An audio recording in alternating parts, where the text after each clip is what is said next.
جو شخص شیطان کے اس بہکاوے میں نہیں آتا اور اللہ کی راہ میں جہاد کرتا ہے تو اللہ جل جلالہ اس شخص کو جنت میں داخل کرنے کا ضامن ہے۔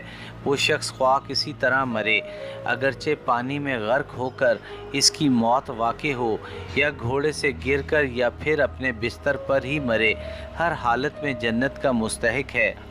حضرت عقبہ بن عامر رضی اللہ تعالیٰ عنہ سے روایت ہے کہ رسول اکرم صلی اللہ علیہ وسلم نے ارشاد فرمایا، ایک تیر کی وجہ سے 3 آدمی جنت میں جائیں گے، ایک تو وہ جس نے ثواب کی نیت سے تیر بنایا، دوسرا جس نے تیر اندازی کی مشق کے لیے تیر چلایا، اور تیسرا وہ جو اس کو اٹھا کر دیا۔ حاکم سبتہ کاؤنٹ جولین کی بیٹی فلورینڈا حسن و جمال میں اپنا ثانی نہیں رکھتی تھی۔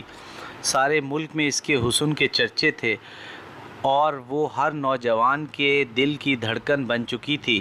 لوگ اسے ایک نظر دیکھنے کے لیے بے قرار رہتے تھے اور اسے سبتہ کا چاند کہہ کر پکارتے تھے۔ فلورینڈا آج بے پناہ خوش تھی، اس لیے کہ آج دوسری مرتبہ والی افریقہ موسیٰ بن نصیر اور ان کے نائب طارق بن زیاد نے سبتہ پر حملہ کر کے ہزیمت اٹھائی تھی۔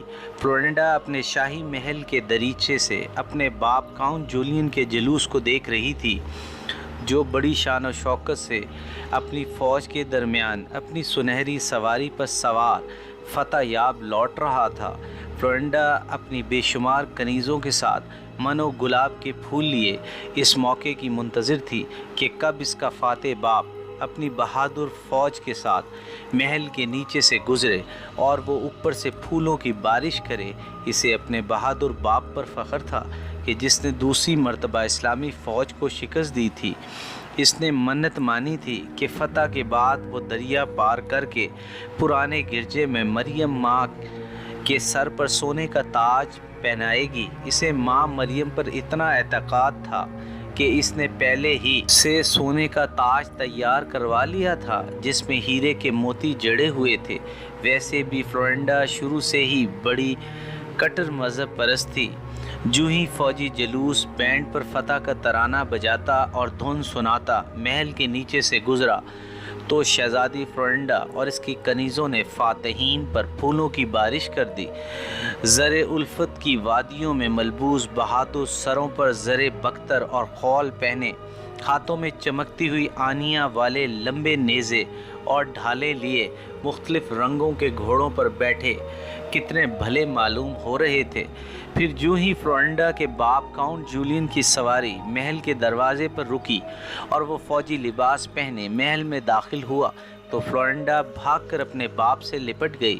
باپ نے بھی محبت سے اس کی پیشانی کو چوما اور سنگ موسیٰ کے فرش پر اپنے بھاری جوتوں سے آواز پیدا کرتا ہوا اپنی ملکہ کے کمرے کی طرف چلا گیا۔ آسمان پر سیاہ بادل چھائے ہوئے تھے، کہیں کہیں بجلی بھی وقفے وقفے سے چمک رہی تھی، نیز بڑی تیز اور عفریتوں کی ہوائیں چل رہی تھیں۔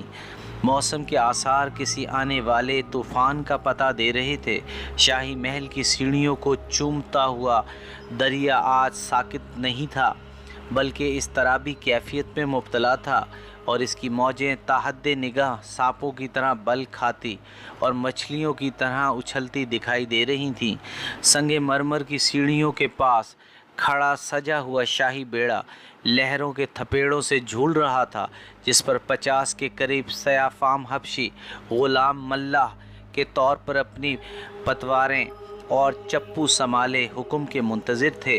اس بیڑے سے پر شہزادی فلورینڈا اپنی منت اتارنے کے لیے دریا پار پرانے کلیسا میں جانے والی تھی۔ جو ہی فلورینڈا سفید لباس اور پھولوں کا گہنا پہنے آسمانی حور کی طرح محل کی سیڑھیوں سے اتر کر نیچے آئی تو اس نے اپنے ماں باپ کے پاس فادر پیٹر کو بھی دیکھا، جو شہر کے کلیسا کا بڑا پادری تھا۔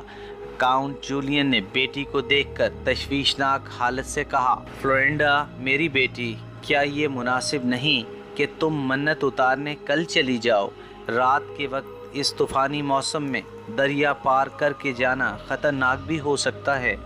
شہزادی فلورینڈا نے محبت سے باپ کی طرف دیکھ کر جواب دیا، نہیں ڈیڈ، میں ماں مریم کی ناراضگی مول نہیں لے سکتی۔ آپ بھول رہے ہیں کہ ہم نے ماں مریم کی ہی دعاؤں سے مسلمانوں کو دوبارہ شکست دی ہے۔ اول تو موسم اتنا زیادہ خراب نہیں، اگر واقعی طوفان آ بھی گیا تو ماں مریم میری خود حفاظت کرے گی۔ کاؤنٹ جولین نے بیٹی کے چہرے سے نظریں ہٹا کر سوالیہ انداز میں پاس ہی بیٹھے فادر پیٹر کی جانب دیکھا تو فادر نے جواب دیا، کاؤنٹ شہزادی ٹھیک کہتی ہے، اگر منت وقت پر پوری نہ کی گئی تو یہ ایک برا شگون ہوگا۔ فادر پیٹر کا یہ جواب سن کر کاؤنٹ جولین نے کہا، فادر اگر آپ کی بھی یہی رائے ہے تو پھر میری طرف سے اجازت ہے، جاؤ بیٹی، یسوع مسیح تمہاری حفاظت کریں۔ شہزادی فلورنڈا باپ اور فادر کی اجازت سے خوش ہو کر جلدی بہت بڑے شاہی بیڑے میں سوار ہو گئی جو کہ شہزادی کا انتظار کر رہا تھا۔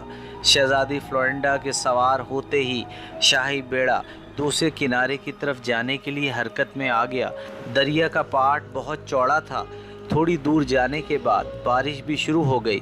بادلوں کی گرج اور بجلی کی چمک میں اضافہ ہونے لگا، لیکن بیڑے پر موجود کنیزے اور ملا حالات سے بے خبر یسوع مسیح کی حمد و ثنا کرتے تیزی سے بیڑے کو لے کر دریا کے درمیان پہنچ گئے۔